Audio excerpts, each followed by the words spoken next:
Hey everyone, welcome to Furry Interviews episode 5. It's like, don't ask me. What you look at me like I know? We were supposed to do this Yeah. 2 years ago. So really it was me. My bad. It was me, my bad.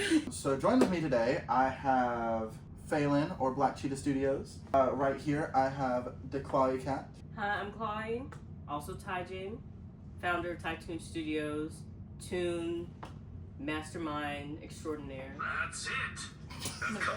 Hi, I'm BlackCheetah Studios, Faylin and or Imani in real life.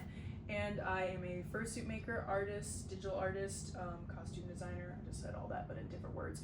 And You're like, I'm going to use all the words. I'm going to make use you all the words so to describe smart. myself. Every word.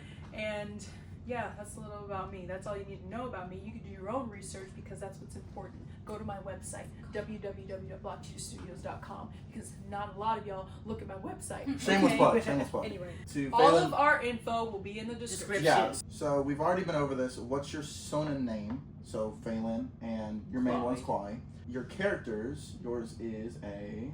Toon house cat. Yep, yours is a... Cheetah. Why did you choose a cheetah? Okay, I chose a cheetah because it's always been my favorite animal, and I was always described as a cheetah when I was younger because I was super fast. Like I was the fastest kid. And also, cheetahs are just something like I resonate with as just like an animal that represents me because they're like a very shy, like timid type of animal, but also like they're really like fierce and like people don't, give cheetahs enough credit for what they are. So Why did you choose to be a Toonie cat? I've always loved cartoons. That's been the main thing I grew up on.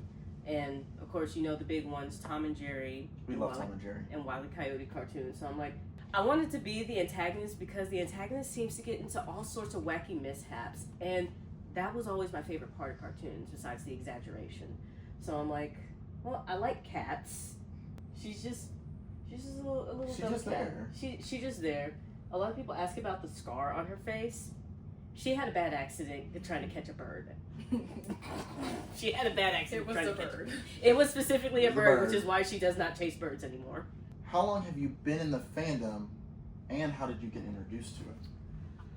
So I know before the answer to the question, I know a lot of people, as they grow up watching certain things or seeing certain things from other people, that starts going into their head, and it's more like, okay, well, I kind of like this. But what was the thing that fully introduced you and set you in stone to the fandom, and when did you join? This was actually before I even knew what the furry fandom was. There was this one episode of Teen Titans, the original, where they all got turned into animals, and I'm like, what? That can happen? So I was, maybe in the 4th or 5th grade, and that's when I really started drawing animals. Then, as far as finding the fandom, that wasn't until maybe 2010, where I started looking up Pokemon personas, and one thing led to another, and by 2012, I was a full-fledged furry. So she's been in it for a long time. She knew the fandom when it was way cooler than it is now. Just kidding. Don't actually put me on record saying that because you know it. So for you, I know that when you first made your announcement as for you put it on your channel, what kind of fully just concreted you into the fandom?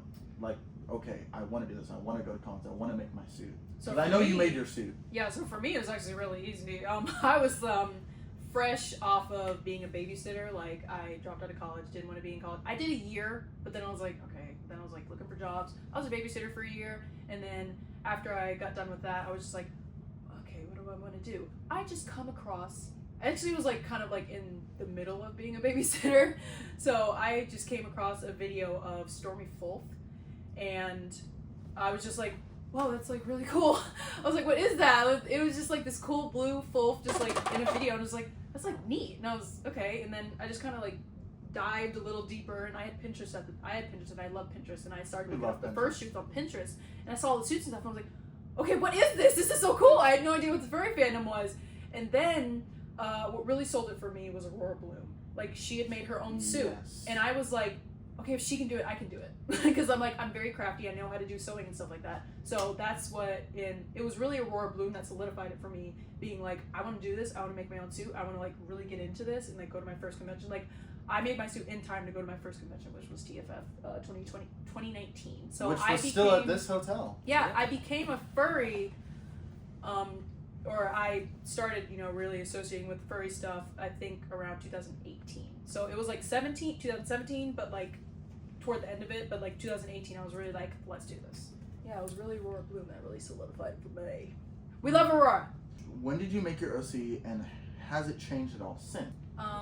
The only thing I made Faylin when I joined the fandom. So 2017, I was like making her, and it was funny because actually I was trying to decide if I wanted her to be a normal color cheetah or my favorite color purple. Because the thing about like making a fursona, I'm just like, I didn't know what to do with it. I don't know if I want it to be like all crazy colored and everything, but I'm like, no, this is my thing. I want it to be I want it to be what I want it to be. So I'm like, I want her to be purple. I want her to have big ears, not little ears like a cheetah does. I want her to just be like, she just came out purr. Anyway, but I made her 2017, and what was the other question? Has anything changed? The only thing that changed on her is I just gave her a longer hair, like a little train down the back. It used to be just kind of like a tuft and a mohawk, but then I made it longer down her back, like an actual cheetah, because they have like more tufted hair. Also, I have long hair, so I was like, I just want her to have long hair like me. So Yeah, which it doesn't look long, but I have black people hair and it's curly, so shrinkage.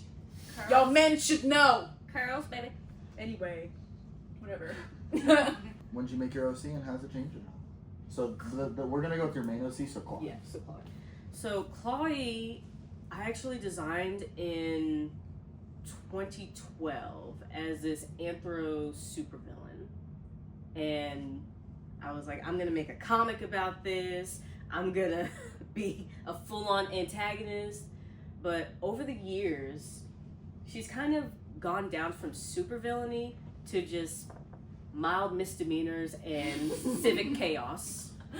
Like slight car thefts. Just like car theft. I'm gonna break into your car. Yeah. I won't steal it, but It's I won't fine. break it. Just I'm just gonna break the window. I'm not gonna Just- steal anything. I'm just gonna break the window. just to break in. But I'm just gonna move it 2 parking spaces over so you're confused. something I want to do in real life, but I'm like, why do that? But You heard it here first. Y'all watch out, I'm Watch your Clawy. colors. Y'all watch out, I'm Clawy. I would too, though. But yeah, she started about being just what my height is, about 5'1", but then over the years, we'll say, I believe 2018, that's when I thought, let's just go full on small cartoon character, 3 foot tall with a penchant for madness. Some really Tom and Jerry type shit. Very. So she started out kind of like plantigrade. Now she's very digigrade, and I feel like I felt more connected to her now that I've changed her as opposed to the initial supervillain arc. What was your first con? I know yours was TFF 2019. What about yours? My first furry convention was actually TFF 2015 when their theme was Toon City. So 10 years ago. Yeah, oh gosh. And of course it was Toon Oh, City. God. And of course the first one was Toon City. It That's had like to right up your alley. It No, had to literally. be. It had So to be. back in 2015 were they still at this hotel? No, in 2015, TFF was actually all the way out in Addison. Wow. I was about to say, because back then TFF was about the size of either TFS now or Stratosphere, if I recall. Yes.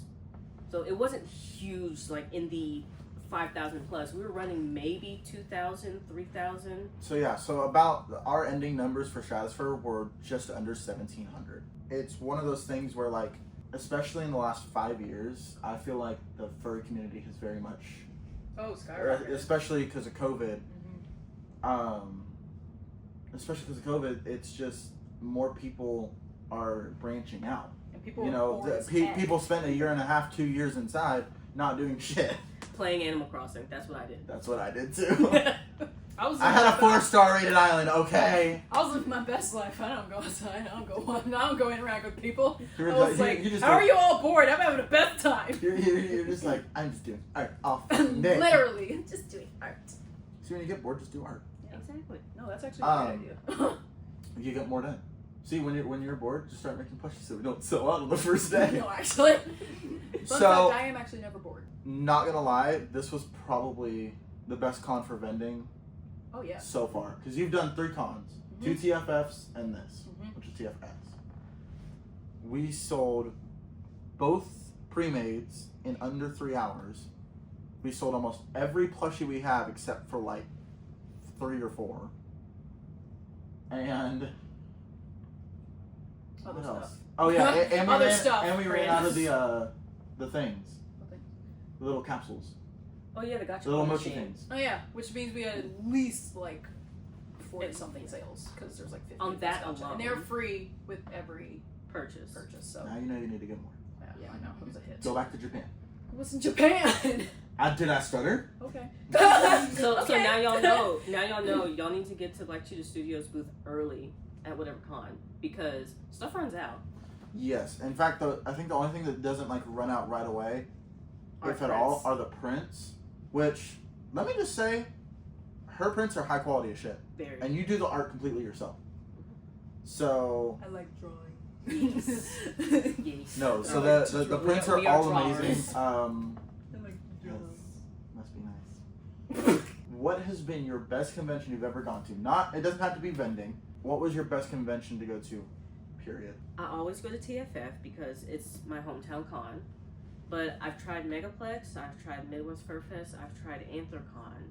And all of my cons have had ups and downs. I'll go, instead of my best con, the con that's set in motion, like what my typical con experience would be. And I will say that it was TFF 2019. That's when I reconnected with some old high school friends of mine because they already knew I was a furry. But then they're like, And then they became furries. yes, I was patient 0. So, and then they're like, hey, can we room with you? Because I usually end up rooming by myself. Yeah. And That was originally my plan. I was just gonna room by myself, and then Nick's was like, "Do you have a room?" And I was like, "Yeah." And then it started. I was like, "Well, I have the space. Do you need a room?"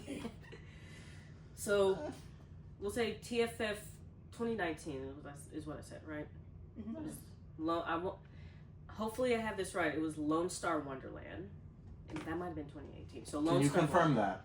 Lone Star I Wonderland. wasn't there. Oh, TFF 2019. you said 8? Oh, 18. 19.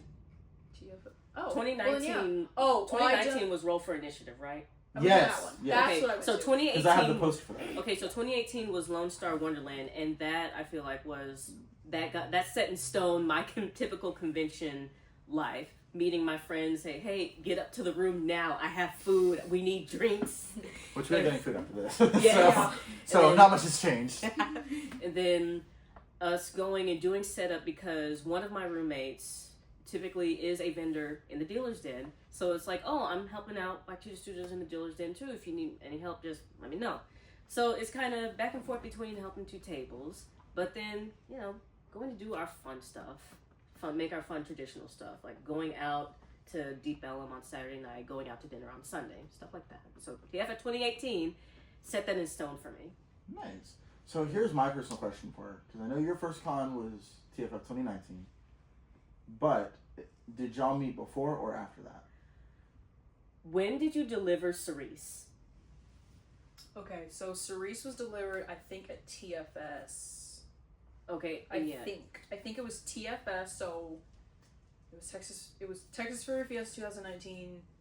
Because we were here when you delivered Cerise at So this we were hotel. here. So it was a TFS. So I think it was TFS 2019, and I delivered Cerise, and Cerise was their friend. Mhm. So that's when we met. We first met. So I met them through because I knew Cobalt knew Cerise, Cerise knew Clawy. So I met through a lot of friends. Yeah, it's a domino. Yeah, it was a domino effect. Yeah. So I met them. 6 years. Yeah. Yeah. And then I think, what was it through me that you met Scoot? Yes. Yes, because we started talking at Siesta. So really, I just have no friends. It was really just all the college friends. You make friends using your other friends. Yes. I did the same. Friendship is Oh, I showed friendship up is too, friendship. through Cobalt. Yeah. Your Yes. Cobalt. Yeah. Cobalt so- just knows everybody. Yeah, basically. Friendship is friendship. Sorry, Key.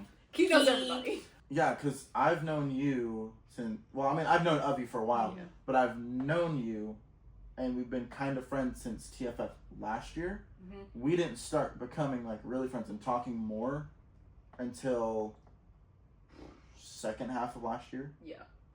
So Because to be fair, I'm just gonna put this out for all the world to know. Because you need to know this. just because you buy a suit from me does not mean we're friends. So That. it is just business. Business Exactly. does not. Business and friendship It's are not the equal. same. So, but I mean, if we It end up developing some sort of relationship, like And let friendship over happen the years, naturally yeah. too. If the friendship happens naturally, then it happens naturally. So I'm just Yeah, saying. it was one of those things where, Like at first, it was just business. I did make his suit, and it was just business. And so, I'm- you know, we're friends. and I'm one of her Patreons, so every month you come out with a YCH, your Patreons get first dibs. That's how we started messaging at least every once in a while. Mhm. And then from there, we would, every once in a while, we'd talk about the suit, you know, because we hadn't gone through with it yet, but we were still kind of planning it. Yeah. So every once in a while, we would talk about the suit or talk about what's going on. And then I think in like this end of December, January, when you finally told me that you were going to do the suit, that's when we kind of started talking more and more often. Yeah.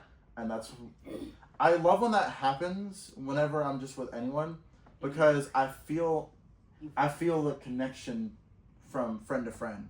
And then Clawy, again, I've known of Clawy for a while, but we did not become friends until TFF this year. because we were both picking up a suit from Faylin. And it's like, we just vibe. We do You that. Meet friends through friends. How did you start your business? To start, I want to say this, given the world that we are in right now, I do not recommend this as a business. Like, I'm just going to go straight up. Like, I do not recommend anyone just, like, be like, I want to be a fursuit maker. Because art is hard. It is very hard. And it is hard to brand yourself. And it is hard to get your work out there. It is going to be, like, you're going to spend more money trying to get this into a business before anything. So... It's one of those things where, like, if you already have a job and you still want to do this, it's a great side job. It's a great side that's job. what I and do. that's Or- what I was going to recommend. Start as a side job, like doing little commissions and stuff like that, but also have your actual job, like, to start, because that's very important. That's what's going to take care That's of what's you. going to take care of you. And then, you know, if you find you're not happy with that job, but you see that this is doing your, you know, fursuit making job is doing, like, much better than what you're making now, then you can start transitioning and be like, this is my full-time job. I'm going to do part-time on the other side.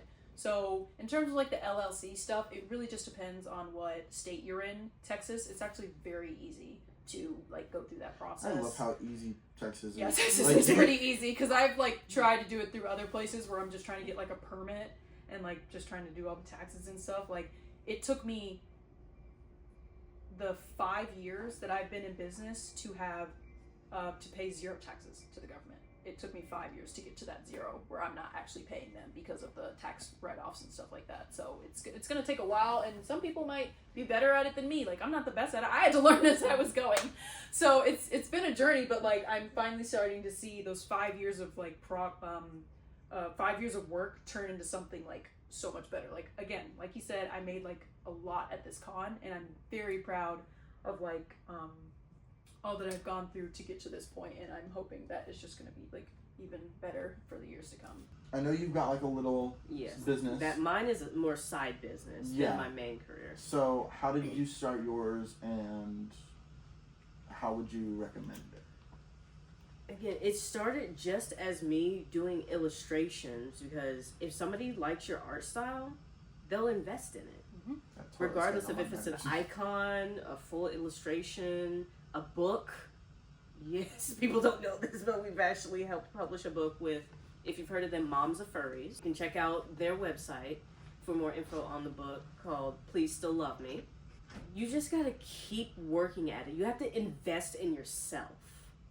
And when I started Toon Studios, I knew that it was going to be a process because, let's face it, a plant doesn't bloom overnight. So I knew I would have to put my own money from my career job as a teacher to help build and flourish my brand, to be able to reach other people, create products for other people. We've just started getting into pen making, and Toon Studios has been here since April of 2018. They did my pins. I really love them. Oh my god.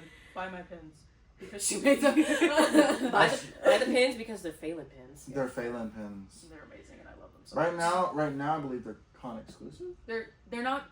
No, you can get them on my website, but they are a what's the word where it's like these aren't going to be made again. These are an exclusive. Like, this is the only time you will ever get this. Limited edition. Limited edition. That's the word. It is a limited edition. You will only get this design like when it runs out, it runs out. So, and then I'm gonna commission him for something else. Exactly. So like, this is the only time you will Should ever make see a this Faylin one. and Deco double pin. Yes. Maybe. But we'll talk about that later. Okay. But yeah, it's not going to happen super fast. A lot of people are like, oh, I can just do this and I'll instantly get money, fame, fortune. No, it does not go that way. It takes work, confidence, because in the beginning, I didn't even think that I would get into making pins myself. I would just commission other people to make it, if you know Persona Pins and other pin companies like that. Persona Pins is a very big pin company in the furry community. Yes. If you've Not only that, but like just thinking about that, where like I knew Clawy started by commissioning other people. Like she did a Kickstarter, the pins that she did, fantastic. Like I'm very proud of you for doing that. Like I'm so proud of like how you went from commissioning someone else to being like, I can do this. I can go find a manufacturer. I can get this done myself. Like very good work. Thank you. Again, I'm not doing this full time. This is my part-time job. And I already know my goal is not for it to make a whole lot of money, but I just want to make stuff that people can laugh at, people can enjoy.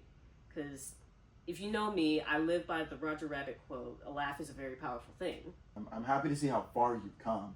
Like you said, like going from commissioning someone else to being like, no, I can do this. I feel like that's a huge step, but you still did it, and it went great. I mean, we got a shit ton of pins.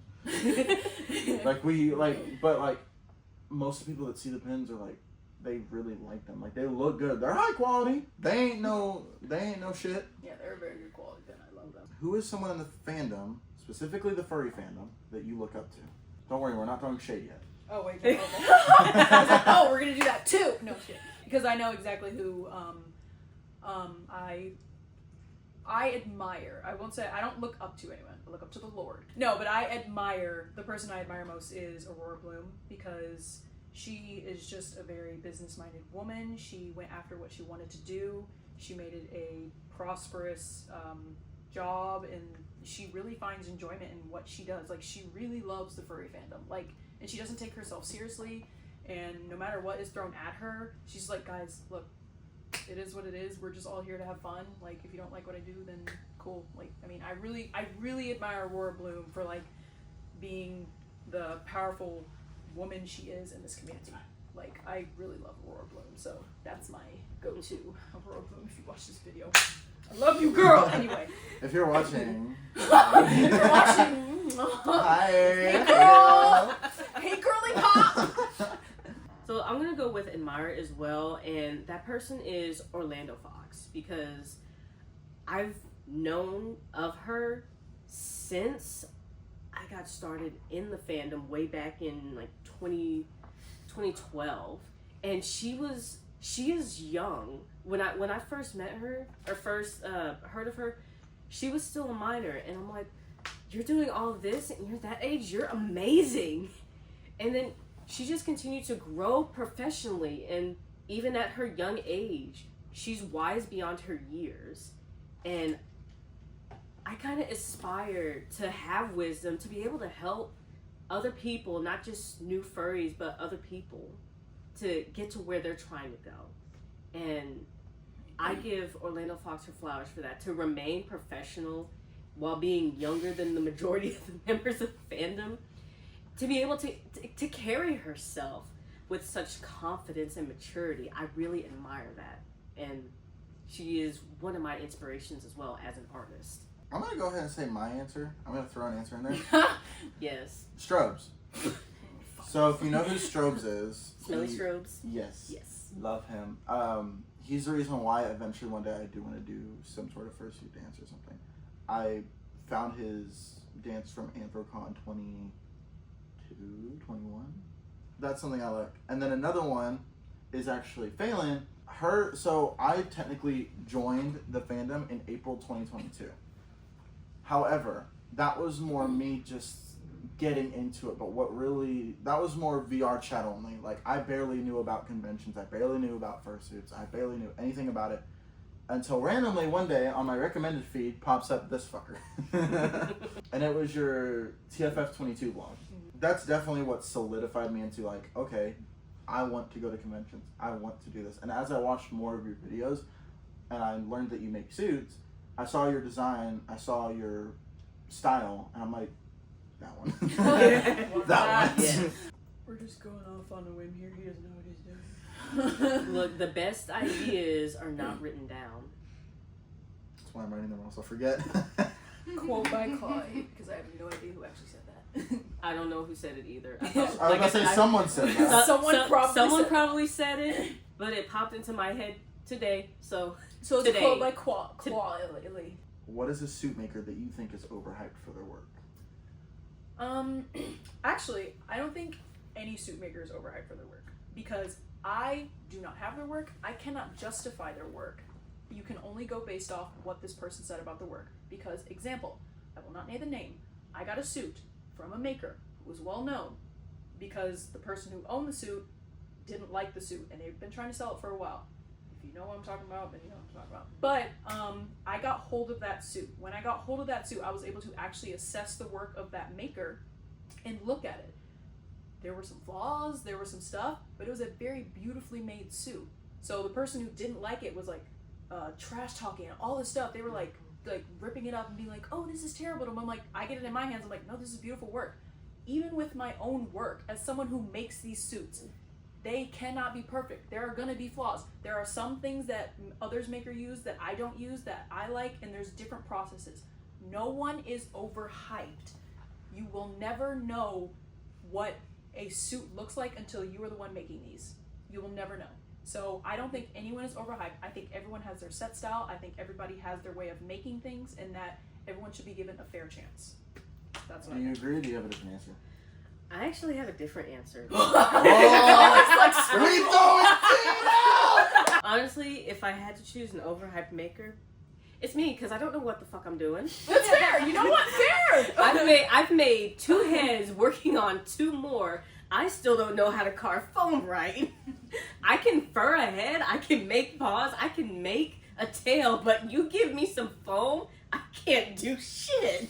And you know what? That justifies my answer. You literally have no idea what the process is until you make something.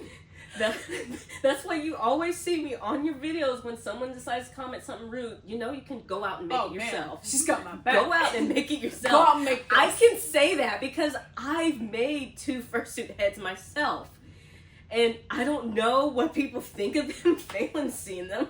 I'm just like, beautiful. I'm just They're like, gorgeous. I'm just like, I just vomited fur on this head base and made a thing. So I'm once again going to submit my own answer. However, I'm going said I have tea. I'm going to bleep out my answer.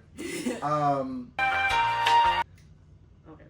They're pre-mades, and some of their commissions that require a smaller head. This is what we were talking about yesterday. Yeah. They do better because their muzzle shape never changes. Exactly. And that's because, and I'm going to say this as anyone who wants to be a maker, anyone who currently is a maker, do what Faylin does. Here, let me actually grab my. As you'll see, my muzzle on Husker is big. The teeth are custom. They the only part that looks the same on most of her suits is going to be this bottom row, and even then, those can be altered. Very Because you hand stitch your teeth, correct? So, hands up. Or So, no, or- I do both. Yeah. I do a lot of just, it's either machine or and then together. Yeah, Machine and so- Because I mean, together. using Haruhi as an example as well. Haruhi's bottom jaw, she doesn't have the bottom jaw teeth. She just has the top jaw. But it's still a unique muzzle shape. What would you say is the hardest part about your business, whether that's being a woman in business, whether that's the fact that, you went into this business, you don't have, some other sort of income, what do you think is the hardest part? We'll start with you. The hardest, there actually is 2 that kind of go hand in hand. So I will say the hardest part is the financial part. Because again, I am running it at a smaller level and I'm only taking commissions and I only just started vending. I've only done 3 conventions vending and this has been my most I was successful about to say, vending. your first year vending was TFF last year when you were guest of honor. Guest of honor. That was my first time, and I was able to just vend, and not have to pay the fees and stuff. So I was really blessed in that. Why haven't they selected you yet? Actually, Because I'm me. I have been saying that. I was like, I actually told some of my friends, I was like, go if someone really deserves a call, I need to make People need to They've start voting. already. I'm pretty sure they've already selected Guest of Honor for next year. Oh, yeah. I But know. when they open Please select the forums of like, oh, who would like to be Guest of Honor 2027? Please If put you don't Clawy pick her, on I the will list. show up at your house and drag you out of bed and scream in your face. To pick Clawy. Pick Clawy. Anyway, but yeah, the hardest part is like the financial part because again, I've only been doing this for like 3 years and not 3 years. 3 conventions I've been out. I'm gonna do a lot more next year, but it's like it is a constant. Like you need to make sure you are still well known. You need to make sure you're on top of your social media. You need to make sure you are still relevant. Relevancy is really big because once you become irrelevant, it is very hard to get out of that little spot. Like even after like a debacle I had, we're not gonna go into detail, don't worry about it, but like I had a debacle where I got off social media for a little bit and I came back and I was still relevant. So that was a blessing. And that kind of like you have to keep doing what you're doing. You have to keep at it. And some people you lose motivation. It's hard. So in terms of the financial thing, where it's like I would like it to make more money. I am at the point where I'm making more money, and I'm not saying I do this for the money. I'm just saying if I'm gonna make this as a living, you know, you have to like be on top of your stuff, and I thankfully am on top of like my stuff. But that's I guess the highest. But I did have a second one. The second one was more so just like believing in yourself.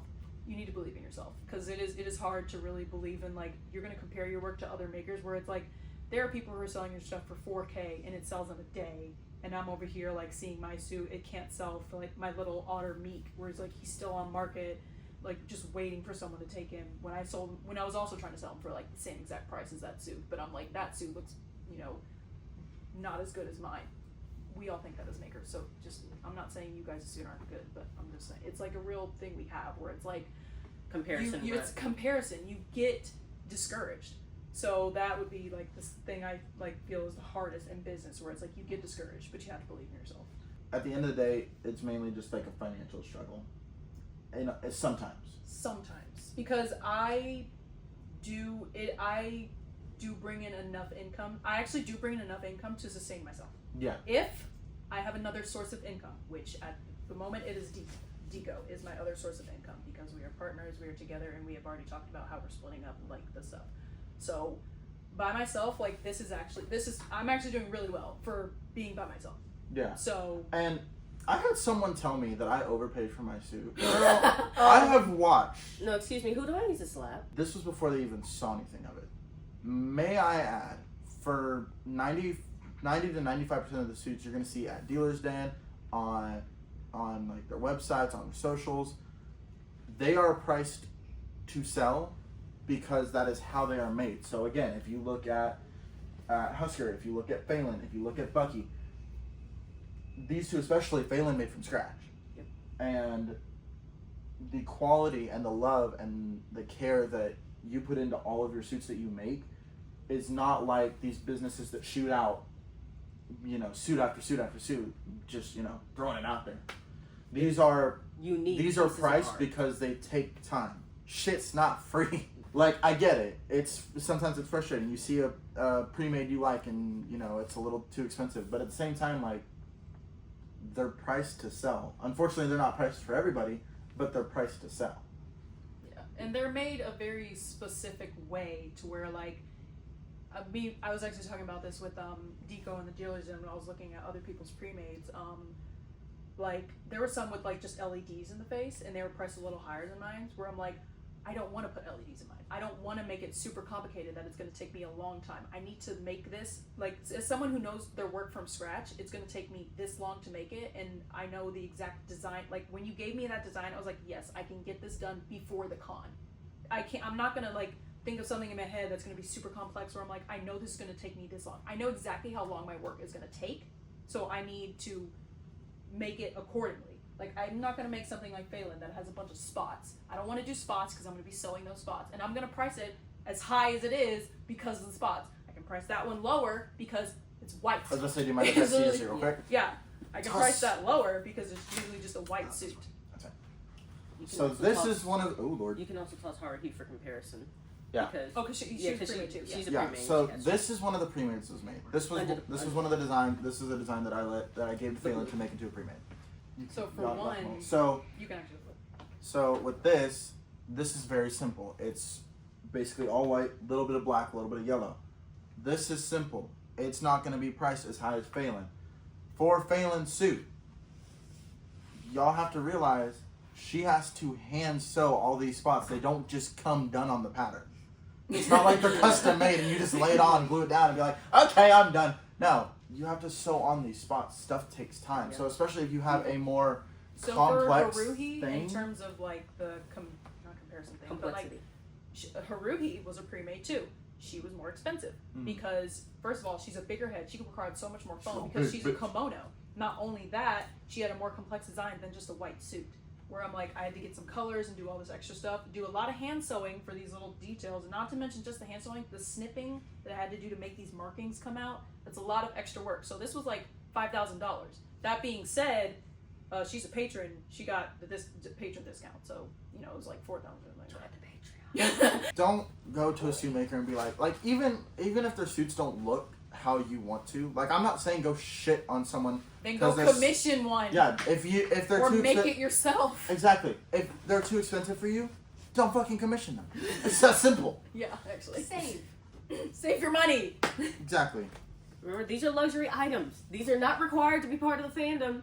They're not. They're really not. They're They're really not. not. You do My not fir- need a suit. My first convention was without a suit, and I had a great time. My first convention was with the suit. I made it. Yeah, if you have the art skills and the money, attempt to make it. There's plenty of tutorials. She has some on her Creator Space YouTube channel. That I follow. We better all follow. Y'all better all be subscribed in here, Y'all better be subscribed to my channel. or she gonna commit some death.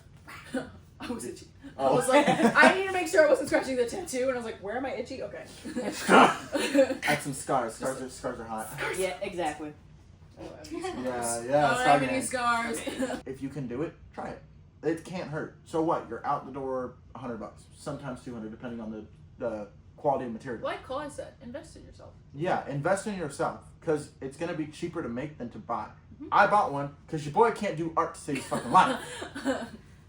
I probably would have cut a finger off trying to do this shit. I have cut myself many times. Blood, sweat, and tears, guys. Yeah, no, Blood, sweat, and tears is a Is real that- thing. Is that who you got the red in there? Yeah, I Yeah. just like kind of... Yeah, my issue. Drain. Yeah, no, my issue is the burns. Hot glue hurts. Ooh, man. I times have not fucked with myself. hot glue since I was 12 because that shit. Yes, it does. All right, next question. We sit on that way too fucking long. Is there anything in the fandom that you think that younger furries, so mainly like 18 and under, should avoid? I would say, if you're 17 and under, don't force yourself into 18 plus spaces, because not only you can get in trouble, but other people who were not intending for you to break into their spaces can get in trouble. This is how businesses get kicked from cons, how they get blacklisted online. If you are not of the legal age, don't do it. Like, have accountability is what she's saying. That. Have accountability, because I agree. Have been whoever watched this. There have been a lot of you who were like, you're very excited to meet you, and some of you will follow up with being like, "Can I be your friend?" And I'm like, please know that I am a 27-year-old woman. I know I look young, but I am 27 years old. I am an adult. I know the girl done age. I mean, and then my Young and energy healthy. gives off young. So I'm very happy to talk to you, but hanging out, I'm gonna be doing adult stuff, and I'm not talking about I'm gonna be going and doing NSFW. No. I'm just like there is alcohol in my room sometimes. I'm going to places where there are other adults, and I cannot vouch for what those adults are doing. So I can't have younger people around me.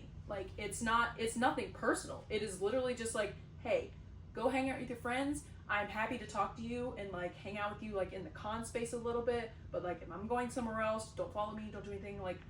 I avoid just trying to force yourself onto people. I know it is hard to make friends and stuff like that. That being said, again, we're just older. There's a lot of older people in this fandom. So I'm just gonna say 80% of this fan base is adults. Mm-hmm. And it's not an unfortunate thing. It's just kids are very interested in the suits and all this stuff because it looks really cool. I get it. But also just remember, there are adults in this fandom, and I just urge you just to be careful. So you don't have avoiding. It's hard to just avoid something because it's just going to be there. Just be accountable and like know your age. You know how old you are. Just be respectful. Prioritize your safety Yes, above please. anything else. Please. Yes. Please. Like, don't lie about your age.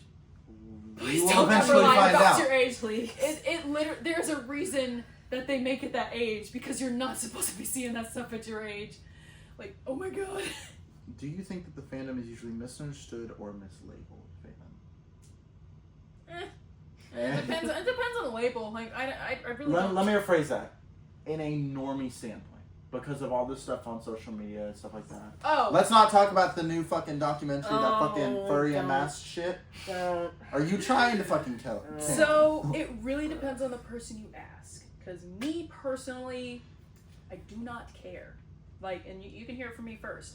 I don't care because I'm just not that deep into the fandom where it's like, this is a huge part of my life. I'm like, whatever is said about the fandom is because like people sit there and represent it as so.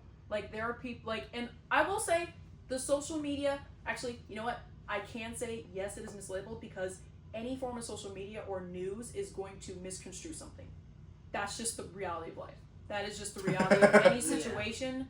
It's going to be misconstrued. But like, if you take the time to just like go to a furry convention, you'll see that it's fun. It's just fun. We just do it for fun. For real. Like, and you know, it's just a fun little hobby and or a business that people use for stuff. And like, yeah, I can say it is mislabeled and misled sometimes by media, because people just want things to be interesting. But if you just like go in and look at it, it's interesting for other reasons, not for the reasons that media makes it out to be. So yes, actually, I can say that it is mislabeled. Your best, if you want to know about the furry fandom, go find a well-known furry and talk to them.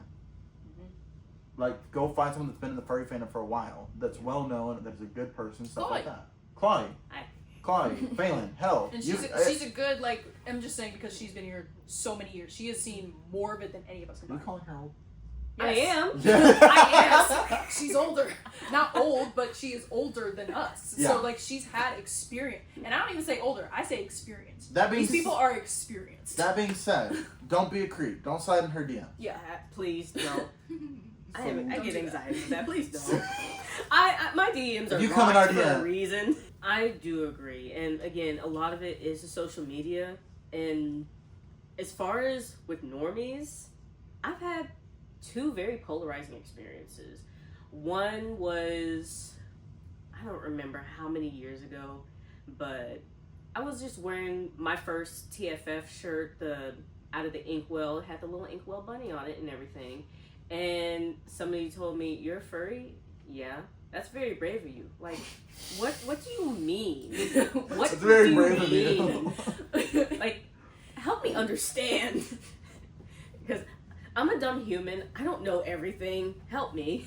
Help me understand why this is, like, a bravery thing.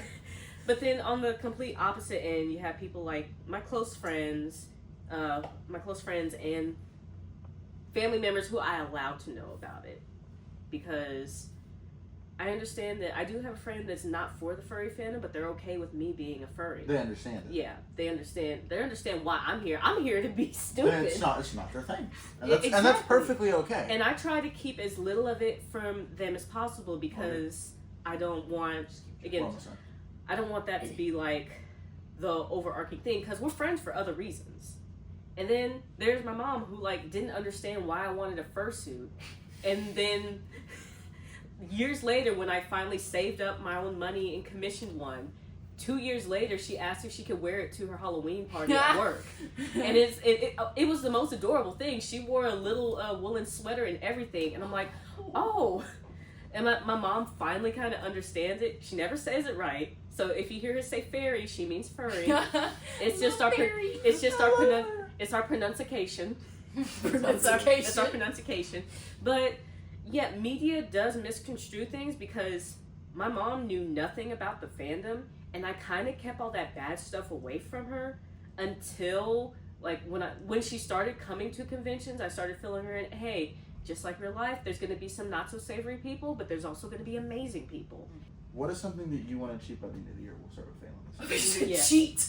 I was like, I want to cheat all of you out of your money. What is something you want to achieve by the end of the Achieve, year? okay. No, you So by the end want of to the cheat me year. out of my money. I'll throw So my by December 31st, what do you want to achieve? I would like to. I mean, actually, it is financial. In fairness, I would like to make over 50K. That was actually just one of my goals as like a 2025. Like goal. so your like entire 2025. Yeah, I would like to try to get to 50K. So like I'm a little over halfway there. So just trying my best. Well, I mean, and continuing I was to about get to say my stuff up. you made a fifth of that this convention, so. Yeah, so like I'm You're doing I'm great. getting there. Yeah, I'm hoping to make 50K. What this about year. you? What's something you want to achieve by the end of the year?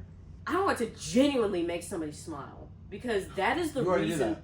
You do. You make me smile every time. Like I woke up and I was so happy because Clawy got here yesterday and I was asleep, so I was just like knocked out, and then she came back in the room and I was like. And then, cause she was just talking, I was like, "Can you hug?" And as soon as she opened the door, I just like smiled like so fucking big and just hugged her. Clawy's a wonderful person. So I mean, you you already do that. really Like, achieved that. I just, but yeah, I guess the main goal. Forgive me, No, you're but the fine. main goal is to, I guess, pairing up with that, get over my self-doubt that I am not achieving that.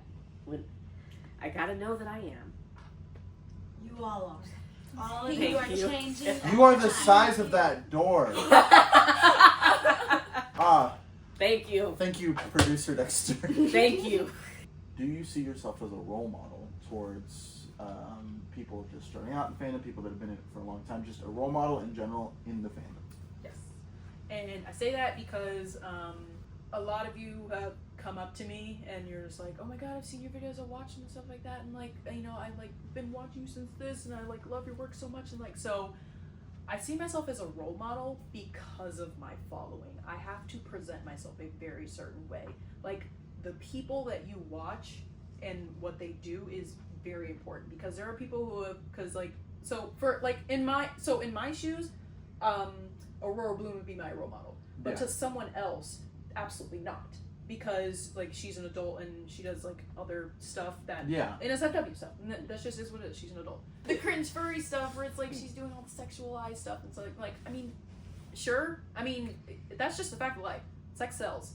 I don't know what to tell y'all. As someone who is a role model, like I do see it, because even my parents have told me they see it, where it's like I'm more aimed toward the younger furries, where it's like people come up to me and like I said, they want to be my friend and stuff because I present myself as young, I present myself as approachable, I present myself like that. So it is very important that I uphold a certain image for like the public to see. Like, you know, I had a harness on, I took it off because it was just a little more adult. It was an adult type harness where I'm like, I'm not gonna wear that for an interview. Yeah.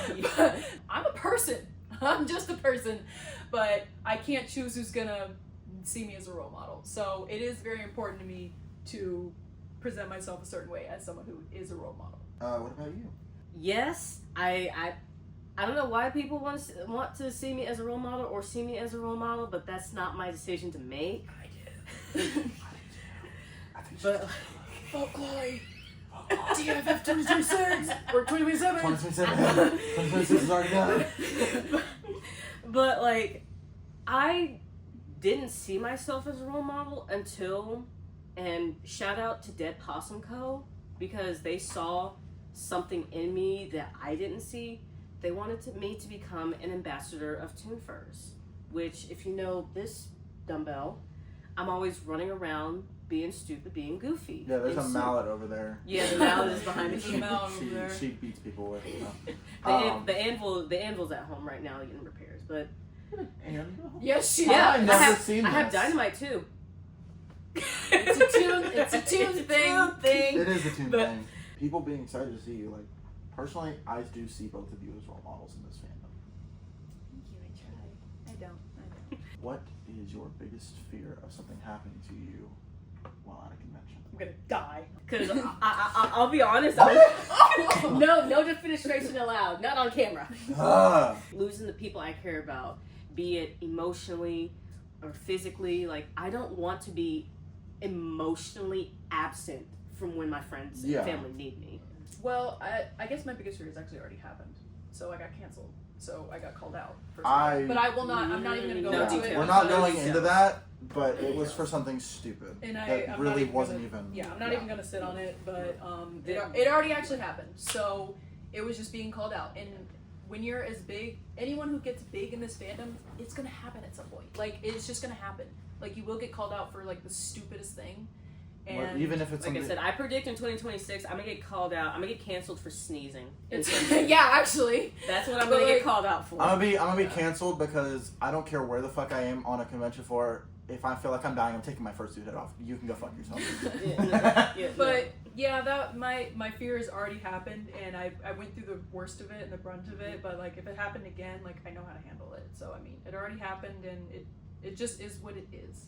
It's just gonna happen. It's inevitable when you become someone who wants to be some sort of icon. Like, it happens to people in real life. I'm in real life. I meant like in the real world. I meant like actors and stuff. People who are actually famous. Like, Yeah. it's just a normal occurrence. When you want to be put the center of attention, you gon' get that attention, and people who are jealous of you will find a way to bring you down. The worst part about it is that when you do get canceled, no one fucking listens to you. No. Oh yeah, nobody listens. It's always guilty until proven innocent instead of the other way around. And they're not even willing to listen to your innocence. And then you got people that don't know what the fuck is going on jumping in. And you have the people who were like your friends, all of a sudden they don't want to be your friends. Yeah. You know, that is when you know the people who actually care about you. No, yeah, for you real. will see who your real friends are. Well, now that we've gone through all my questions, it's probably been a lot longer than we planned. It's been almost 2 hours. But it's been fun. I mean, Sorry, Nico. Thank you, Husker. Thank you. I really enjoyed this. Like, Yes. it is nice to come on and just like have an interview like this. Like, you never really get to talk to people as people. All their socials and their websites, including both of her channels, her Insta, her, all that stuff, and all of her socials as well, they will be down in the description. We're gonna go get food. Lunchtime. This is only supposed to take an Food hour. trucks! You know Eat what? food. I told you we were gonna get sidetracked. Yeah. Eat food. But it was fun because So- like I actually appreciate how casual it was. Yeah. Thank you How- all for watching. I don't know when I'm gonna do another one of these, so don't expect another one for a while. Bye. Bye. Fall, falling, falling in love.